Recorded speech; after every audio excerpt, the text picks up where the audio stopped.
Hi, I'm Nate the Bias User, and today I'm going to review this new Conway the Machine album, Won't He Do It? While I wasn't totally blown away by the previous Conway the Machine record, God Don't Make Mistakes, at least not as much as most people, I appreciated how personal he got and had me more than anticipated for this newest project, where it doesn't come off as personal, but more like a celebration of success. I was still anticipating bangers whether it gets deep or not, but I was highly underwhelmed on the start quarters, where it's the raw sampled rap to be expected from Conway, but the keys and tapping snare work was too dry. But then we get Brucifix featuring his brother Westside Gunn, which is always a treat when seeing them together, and this is no exception. They both have good flow, which gets helped the most by the loud and intense horn sample throughout. Monogram was also really good in its catchy rising orchestra sample. And even though I originally found Conway's autotune when singing the lyrics "I wanna sell cocaine forever" to be spontaneous and annoying, when taking in all the good, I can't seem to imagine this song without it. But to something I originally liked but later found annoying was the spamming high-pitched piano on Stab Out. And it's not like the thick drum beat wasn't already done on an abstract hip-hop cut before. There was a huge waste of engagement on the follow-up Flesh of My Flesh, where I'm thinking about how strong the guitar sample would have came off if the production of the beat wasn't so softened up, from a steak to a fucking marshmallow. The track Kanye didn't have a very standout beat when it came to personal enjoyment, but I appreciated the gospel influence from the choir singing from the likes of Drea Denur, if I'm pronouncing it right, and the production is very clean. Same with The Chosen, where my biggest takeaway has to be the back and forth between Conway and J-Skis, that both bring out an exciting spirit, much like the instrumental. But even with my excitement, I can't help but find this beat, with the drumline present, to be a more polished version of what you would hear on J. Cole's debut, Cole World, an album I am perpetually becoming less and less crazy about as my life goes on. But Water to Wine was a track I liked a lot. I enjoyed Goose by the Way singing with his deep voice that I originally mistaken for Dave East, who gets a verse later in the track.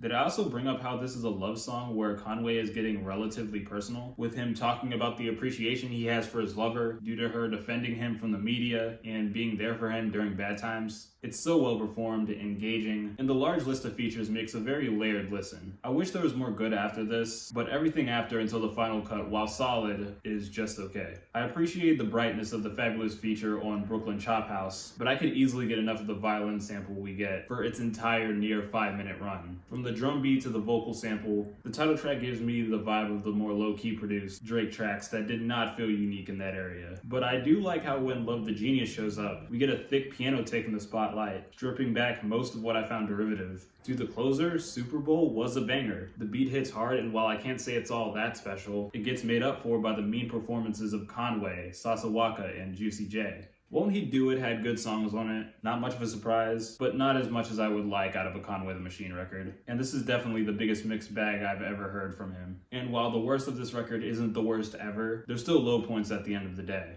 Word on the street, sometime this year there will be a sequel album to this, and I'm having my fingers crossed that he can come back from this. But with this one, I'm going to give this album a 5.7. Like, subscribe, comment how you feel, or give a suggestion. Check out my other social medias, and I'll see you next time. And happy Pride Month.